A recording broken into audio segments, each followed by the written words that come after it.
Hello दोस्तों, नमस्ते सबको, सभी मेरे सुनने वालों को और बहुत सारा प्यार। आज हम बात करेंगे जीत आपकी बुक बाय शिव खेड़ा से। और इसी बुक में से ये बुक ऐसी है जैसे ज्ञान का समुंदर हो, और इस समुंदर में आप जब जब भी डुबकी लगाएंगे तब आप इसमें से कुछ ना कुछ मोती रूपी विचार लेकर ही निकलेंगे बाहर। बशर्ते ये है कि इसे सुने और ध्यान से सुने, और इसे सुनने के बाद इसको सुन के अनसुना नहीं करना है।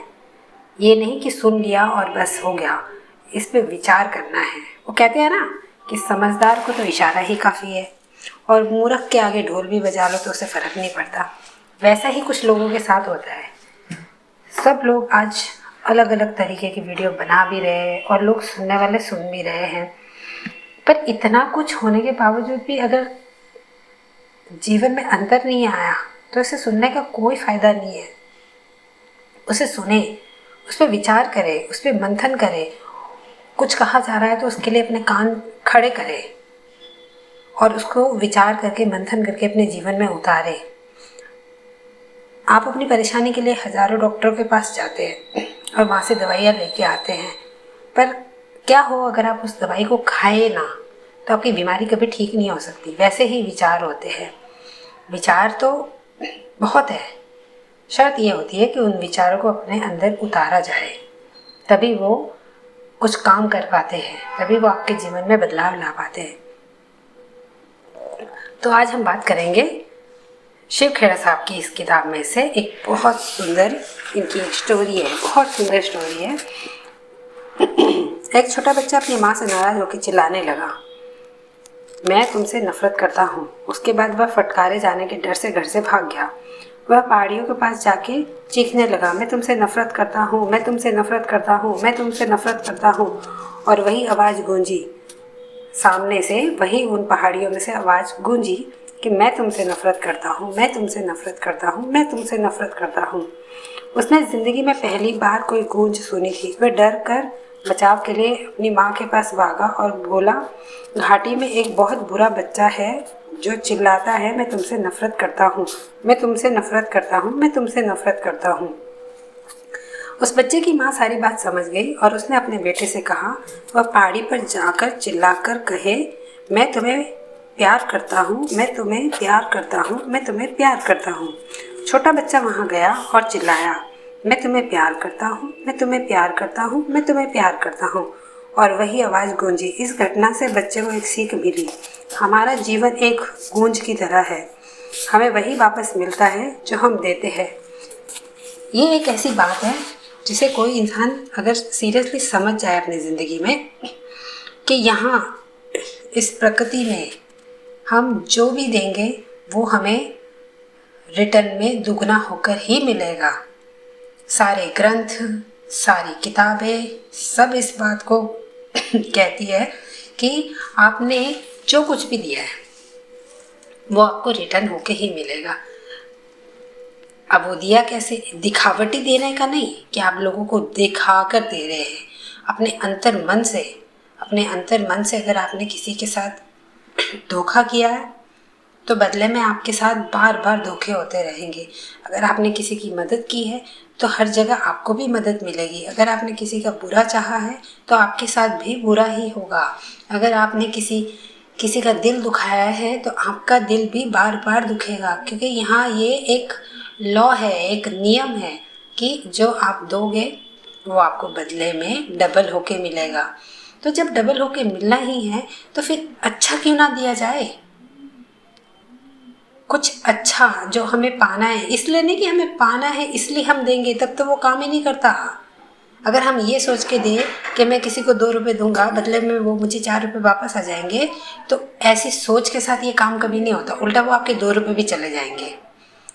किसी को ज़रूरत है 2 रुपये की और आपके पास 4 रुपये है, तो आप उसे 2 रुपये खुशी खुशी दीजिए, और ये सोचिए मत कि मेरे पास बदले में इसके बदले 4 रुपये वापस आएंगे। आपका काम है, आपको नेचर ने इंसान बनाया है और इंसान का काम है वो दूसरों की मदद करे, किसी को दुख ना पहुंचाए। हो सके किसी की सहायता करे, ना हो सके तो हाथ जोड़ के वहाँ से निकल जाए।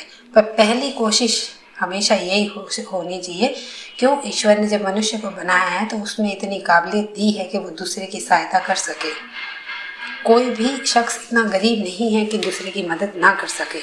हर इंसान दूसरे की मदद कर सकता है। ईश्वर दो लोगों को टकराता ही तभी है जब वो एक दूसरे की सहायता से आगे बढ़ सके। हम अपने आसपास देखते हैं, हमने अपने आसपास, मैंने अपने इतने जीवन काल में, अपने 40 साल के अपने जीवन में मैंने देखा है कि जो इंसान बुरा करता है उसके पास दुगनी बुराई लौटती है। जो इंसान अच्छा करता है मन से, भाव से, भाव शून्य होके नहीं, भाव से, अगर भाव से अच्छा करता है तो उसके पास रिटर्न में अच्छा ही लौटता है। और अगर नहीं लौटता है तो उसके पीछे भी शायद कोई कारण होता है। कई चीज़ें ऐसी होती है जो हम कर चुके होते हैं और हम भूल जाते हैं कि हमने क्या किया है। अगर हमने अपनी ना समझी की उम्र में किसी के साथ धोखा किया है, किसी का दिल दुखाया है, किसी को धन की हानि करी है, किसी को किसी तरीके भी की हानि पहुंचाई है और वो हम बड़े होने के बाद भूल जाते हैं, तो उसका फल भी हमारे को एक टाइम बाद मिलेगा।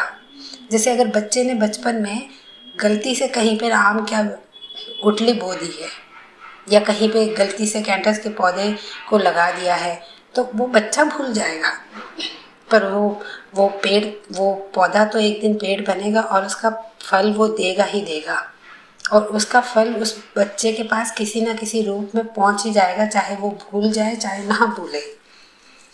इसमें मुझे स्टोरी बहुत एक अच्छी, मेरी जानकार की एक स्टोरी है, एक कहानी है जो मैंने अपनी आंखों से देखी है कि एक शख्स ऐसे भी थे जिन्होंने अपनी जवानी के दिनों में बहुत गलतियां करी। अपनी नासमझी में बहुत लोगों के साथ धोखा किया, बहुतों का दिल दुखाया, बहुतों की धन हड़पा। फिर एक टाइम ऐसा आया जब वो भूल गए और वो अपनी शादी की, बच्चे की और अपनी गृहस्थी में मस्त हो गए। फिर समय का फेर, जब उनके बोए हुए उस कर्मों का जब परिणाम आना था तो वो इतना तकलीफदायक था। फिर वो बड़े परेशान रहने लगे, मेरे साथ ही ऐसा क्यों होता है, मेरे साथ ही ऐसा क्यों होता है, ऐसा सोच सोच के, क्योंकि वो भूल गए ना, वो ये बात भूल गए कि उन्होंने क्या किया था। उनके दिमाग, उनको बस इतना लगता था हाँ शायद मैंने किसी के साथ गलत किया है। भाई कितना गलत किया है वो ये भूल ही गए। उनके साथ उनके हर काम में रुकावट आनी, उनको जितने भी लोग टकराते सारे धोखेबाज लोग ही टकराते। इसकी वजह वो ये समझ ही नहीं पाए कि उन्होंने किसी के साथ बार बार धोखा किया तो उनके साथ भी तो बार बार धोखा ही होगा। ऐसे सिचुएशन में अगर आपने जिसके साथ गलत किया है उस बंदे से मिल के दिल से उसके साथ माफ़ी मांगे, दिल से अपने अंतर से पश्चाताप करे और कोशिश करे कि हो सके तो उसकी जहाँ हो सके सहायता करे।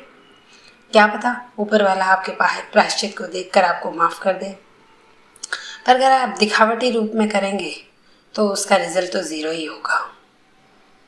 और सबके साथ ही ऐसा है, ऐसा नहीं है कि किसी एक शख्स की ऐसी कहानी है। उम्र के दौर ऐसे होते हैं कि एक उम्र का दौर होता है जब समझ नहीं होती इंसान को, और एक उम्र का दौर वो भी होता है जब उसे सब समझ होता है सही गलत का। जैसे ही सही गलत का समझ आता है तो पीछे की गई अपनी गलतियों को सबसे पहले पीछे जाके सुधार के आए, मिटा के आए, नहीं तो उसका प्रतिफल आपको मिलना ही मिलना है।